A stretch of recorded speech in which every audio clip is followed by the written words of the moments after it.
আসসালামু আলাইকুম, good evening.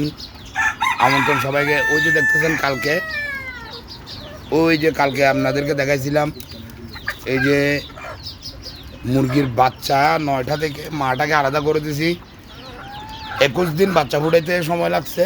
ওই যে দেখেন, আর 30 দিন গতকালকে ঈদের দিন এই যে বাচ্চাগুলোকে আলাদা করে দিয়েছিলাম।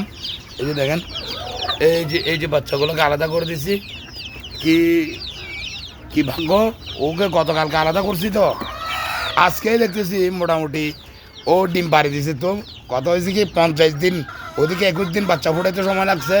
আমি যেহেতু ডিম দিয়ে ইনকিউবেটর মেশিন দিয়ে বাচ্চা ফুটাই, ও তো নিজে নিজে লুকায় লুকায়, আপনারা যারা আমার আগের ভিডিও দেখেন নাই, ভিডিও দেখলে বুঝতে পারবেন ও লুকায় লুকায় ডিম পারছিল।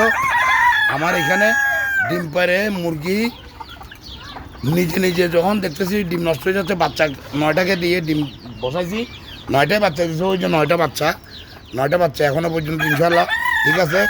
ওকে কালকে বিজে মনে থাকার জন্য কালকে কী করছি, ওকে ছেড়ে দিছি। ছাড়ার পরে দেখতেছি ওই যে আপনাদেরকে বলছিলাম হেজার সাথে বন্ধ করে রাখবো, হেজা এখনও বন্ধ আছে ঘরের মধ্যে। এই হেজার সাথে কী হয়েছে, ও কালকে বন্ধ ছিল, আজকে যখন সকালে ছাড়ছি সবগুলোকে একসাথে, ও আজকে যাই কী করছে জানেন, ডিম পাড়ি দিছে। আর এদিকে দেখেন ওই যে আমার ভাগ্নে আছে, আফরিন আছে, এই যে আমাদের সোহাগী হাই বলো এই ছোট্ট, এই হাই বলো, এদিকে আসো হাই বলো না। হ্যাঁ, এই হচ্ছে আজকের ভিডিও। আপনারা সবাই ভালো থাকবেন। আমার এই ইউটিউব চ্যানেলটাকে সাবস্ক্রাইব করে রাখবেন, লাইক কমেন্ট শেয়ার করে দিবেন এবং ফেসবুকে ফলো করবেন।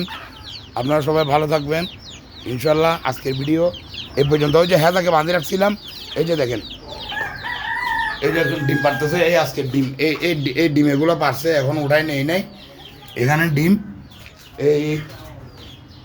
এটা হচ্ছে এই যে হেজার সাথে বন্ধ করে রাখছি, এগুলো সবগুলো উমের মুরগি।